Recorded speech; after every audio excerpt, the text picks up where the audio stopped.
Nashik ring road वाद पेटला। जिल्हाधिकारी कार्यालयासमोर शेतकऱ्यांचे आंदोलन। प्रस्तावित रिंग रोड मोजणीच्या पार्श्वभूमीवर मातोरी मुंगसरा परिसरातील तणाव आता आंदोलनात परिवर्तित झाला आहे। सोमवारी 4 मे रोजी मोठ्या संख्येने शेतकरी व नागरिकांनी जिल्हाधिकारी कार्यालयासमोर एकत्र येत तीव्र आंदोलन छेडले। या आंदोलनात शेतकऱ्यांनी विविध मागण्यांचे बॅनर हातात घेत प्रशासनाविरोधात जोरदार घोषणाबाजी केली। सुपीक जमिनी वाचवा, शेतकऱ्यांना बळी देऊ नका अशा आशयाच्या घोषणा देण्यात आल्या। विशेषतः पवन दत्ता अधिकारी यांच्यावर निलंबनाची कारवाई करण्यात यावी अशी ठाम मागणी आंदोलनकर्त्यांनी केली। मोजणी प्रक्रियेदरम्यान झालेल्या कथित गैरप्रकारांबाबत संबंधित अधिकाऱ्यांवर कठोर कारवाई करण्याची मागणीही यावेळी करण्यात आली। दरम्यान रिंग रोडसाठी प्रस्तावित मार्ग बदलून सुपीक शेती वाचवावी ही प्रमुख मागणी पुन्हा एकदा आंदोलनातून अधोरेखित करण्यात आली। या आंदोलनामुळे रिंग रोड प्रकल्पाचा मुद्दा अधिकच चिघळण्याची चिन्हे दिसत आहेत। याचवेळी अक्षय कातड यांनी इशारा देत दत्ता पवार अधिकाऱ्यावर तात्काळ गुन्हा दाखल करून अटक करण्यात यावी अशी मागणी केली आहे। जोपर्यंत मागण्या पूर्ण होत नाहीत तोपर्यंत आंदोलन सुरूच राहील असा ठाम इशाराही त्यांनी प्रशासनाला दिला।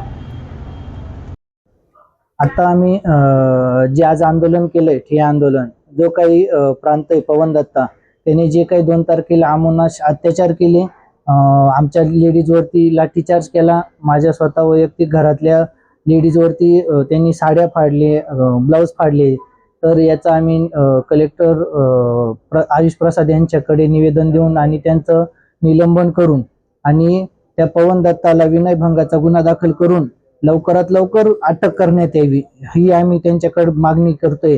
आणि जोपर्यंत ती मागणी पूर्ण होत नाही आम्ही सर्व शेतकरी कलेक्टर ऑफिस सोडणार नाही। जोपर्यंत त्याला निलंबन करून त्याला अटक होत नाही तोपर्यंत आम्ही कोणत्याही प्रकारे इथून हलणार नाही। आज कमीत कमी 500 ते 600 शेतकरी आम्ही इथं जमलेलो आहे। जोपर्यंत आमच्या स्त्रियांना आणि आम्हाला न्याय मिळत नाही तोपर्यंत आम्ही इथून हलणार नाही आणि तो रिंग रोड जोपर्यंत रद्द होत नाही तोपर्यंत आमच्या मागण्या पूर्ण होणार नाही। तोपर्यंत आम्ही इथून कुठल्याही प्रकारे कोणताही शेतकरी जाणार नाही। तरी सरकारने आणि कुंभमेळा मंत्री महाजन साहेबांनी याची नोंद घेऊन लवकरात लवकर त्या IAS अधिकाऱ्याला प्रांताला लवकरात लवकर निलंबन करून त्याला विनयभंगाची केस दाखल करून आणि अटक करावी एवढीच आमच्या सर्व शेतकऱ्यांच्या वतीने आमचं विनंती आणि मागणी। अरे माझ्या माता भगिनींवर जो कोणी हात उचलेल त्याचे हात कलम करण्याची ताकद छत्रपती शिवाजी महाराजांनी आमच्यात दिली, लक्षात ठेव। कुठली मगरुरी आली तुला, कोणाच्या हिमतीवर बोलतोय तू आणि काय गुन्हा दाखल करायचा तो आमच्यावर करून टाका। त्या ठिकाणी बसले सर, सुट्टीचा दिवस होता, कायदा काय सांगतो, सुट्टीच्या दिवशी तुम्ही शासकीय अधिकारी कामावर कसे आले? इतर वेळी तुम्हाला ज्यावेळेस गरज असते त्यावेळेस आम्ही बोलवतो त्यावेळेस तुम्ही सांगता आम्हाला सुट्टी आम्ही येऊ शकत नाही। मग माझ्या गोरगरीब शेतकऱ्याच्या अल्पभूधारक शेतकऱ्याच्या जमिनी मोजण्यासाठी तुमचे एवढे प्रशासन एका दिवशी सुट्टीच्या दिवशी आले कसे? बरं नावात पवले, अरे हनुमंतरायाचं नाव घेतो आणि काम रावणाचं करतो, तुला लाज वाटली पाहिजे हरामखोर। हा नावात आई वडिलांनी काय पाहून तुझं नाव ठेवलं असेल? पवन पुत्र आपण कोणाला म्हणतो? हनुमानाला म्हणतो। हनुमान हा बाल ब्रह्मचारी आहे। अरे ज्या माणसाच्या नावात हनुमानांचं नाव तुझ्या नावात असताना तू रावणाचं काम करतो, खऱ्या अर्थानं तुला त्या खुर्चीवर बसण्याचा अधिकार नाही। म्हणून आम्ही आज शेतकऱ्यांच्या वतीनं या जिल्हाधिकाऱ्यांकडे विनंती करायला आलो, या गिरीश महाजनांना विनंती करायला आलो का या अशा हरामखोर अधिकाऱ्याचं तात्काळ निलंबन करा, त्याच्यावर त्या ठिकाणी महिलांचा विनयभंगाचा गुन्हा दाखल करून त्याला जेलमध्ये टाका। तोपर्यंत आम्ही गेट सोडणार नाही। आम्ही शांततेच्या मार्गाने संविधानिक मार्गाने या ठिकाणी आंदोलन करतोय आणि पोलीस प्रशासनाला कायम आमचं सहकार्य असतं। आज तुमचं सहकार्य आम्हाला लाभू द्या, कारण आम्ही इथे काही जमीन मिळवायला आलो नाही तर आमची जमीन वाचवायला आलेलो आहोत। जी आमच्या परदाद्यांपासून आमच्या वडिलोपार्जित जागा आहेत, ज्या जागा आमच्या वडिलोपार्जित आमच्या लोकांनी आमच्या पुढच्या भवितव्याच्या पिढीसाठी जपून ठेवल्या, अरे त्या जागा तुम्ही एका कागदाच्या इशाऱ्यावर जमा करायला येता? बरं त्याच्या अगोदर सुद्धा मुंबईला आपण सगळे हगवणे साहेब आपण गेलो होतो। या खात्याचे संबंधित मंत्री शिवेंद्रसिंह राजे भोसले यांनी त्या ठिकाणी सक्तीचा यांना आदेश केला होता विभागीय अधिकाऱ्यांना की जोपर्यंत शेतकऱ्याचा विश्वास संपादन करत नाहीत जोपर्यंत शेतकरी त्याला सहमती देत नाही तोपर्यंत कुठल्याही शेतकऱ्याची शेती मोजणीला जाऊ नका. गिरीश भाऊ, तुम्हाला अधिकार कोणी दिला? तुमच्याकडे खातच नसताना तुम्ही त्या खात्याचा दुसऱ्याच्या खात्यात जाऊन दुरुपयोग कसा करू शकता? कालपासून आम्हाला काही लोकांनी विचारलं, तुम्ही गिरीश महाजनांवर का बोलता? अरे ते कुंभमेळा मंत्री त्यांच्याच आदेशाने हे सगळं झालंय, हे त्यांच्याच आदेशाने चाललंय. आणि आमच्या माता भगिनींना तुम्ही एकीकडे 50% आरक्षणाची महिला विधेयकाची त्या ठिकाणी घोषणा करता आणि आमच्याच महिलांना घरात घुसून मारता. अरे किती दुटप्पी धोरण तुम्ही त्या ठिकाणी स्वीकारणार आहे? आता राजू भाऊ, ते तुम्ही आम्हाला डावे पण म्हणू शकत नाही. ते प्रत्येक आंदोलनाला बोट काय लावतात? झाडं तोडायच्या टायमाला डावे घुसले म्हणतात. मग डावे माणसं नाही का? अरे डावी ही चळवळ आहे. आता हिला काय म्हणणार? आम्हाला डावे म्हणतील का? आता आम्ही डावे विचारसरणीचे का?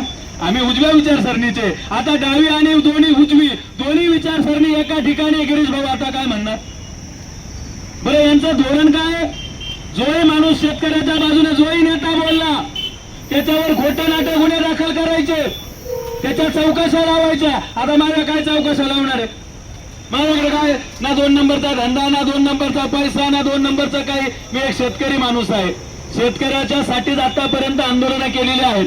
आणि म्हणून सर्व माता भगिनींनो, काय करायचं अधिकाराचं तुम्हीच सांगा. काय केलं पाहिजे?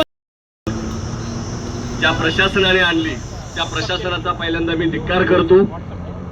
आज या निमित्तानं केरू पाटलांची आठवण होते. ज्या काळामध्ये शेतकऱ्यांचा हा देश समजला जातो. आपल्याला नेहमी सांगतात निवडणुकीच्या वेळेस की हा देश शेतकऱ्यांचा आहे आणि शेतकऱ्यांची मुलं सत्ताधारी आहेत. परंतु जेव्हा शेतकऱ्याला गरज असते तेव्हा मात्र कोणी सत्ताधारी आपल्या बरोबर येत नाही. हे अतिशय वाईट आहे. ज्या पद्धतीने विकासाच्या नावाखाली आपल्याला शेतकऱ्यांचा बळी हा पहिला दिला जातो हे अतिशय वाईट आहे. आणि म्हणून ज्या पद्धतीने रस्त्याची गरज असो किंवा नसो, परंतु विकासाच्या नावाखाली रस्ते करायचेत, पैसे खर्च करायचेत आणि शेतकऱ्यांना असलेली जमिनीतून त्यांना भूमिहीन करायचं, हे कारस्थान अनेक दिवसापासून चालू आहे. आणि म्हणून ज्या पद्धतीने प्रांत अधिकाऱ्याने महिलांवरती अन्याय केलेला आहे, हा घरामध्ये घुसून मारहाण करण्याचं जे त्याने पाप केलेले, याचा बदला घेतल्याशिवाय, याचा कोणत्याही प्रकारचा निर्णय झाल्याशिवाय इथून आपण हटायचं नाही, हा निर्धार आपण आज केला पाहिजे. आजकाल लोकांना असं वाटतं की 4 मिनिटं आंदोलन केलं, 2 तास उन्हामध्ये बसलो की लगेच न्याय भेटला पाहिजे. मी सर्व माता भगिनींना, बंधूंना विनंती करू इच्छितो, अन्यायाविरुद्ध संघर्ष करायचा असेल तर आपल्याला 2-4 तासाने लगेच न्याय मिळेल असं स्वप्नाच्या जगात राहता कामा नये.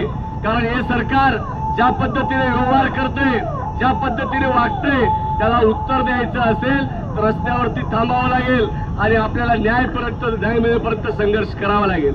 आज ज्या पद्धतीने कैलास भाऊने सांगितलं, त्र्यंबक रोडचं उदाहरण सांगितलं, या जिल्ह्यामध्ये शेतकऱ्यांच्या जमिनी, तो समृद्धी महामार्गाच्या रस्त्यामुळे असो, इतर रस्त्यांमुळे असो, आपली पिकाऊ जमीन ही आपल्या हातातून काढण्याचा प्रयत्न केला जातो. आणि ज्या पद्धतीने शेतकऱ्यांचं म्हणणं ऐकून घेतलं पाहिजे. आपण म्हणतो की कोणताही विकास सरकारच्या मनामध्ये आलं, एसी मध्ये बसायचं, प्लॅन तयार करायचा आणि आदेश सोडायचा, ही अतिशय चुकीची पद्धत आहे.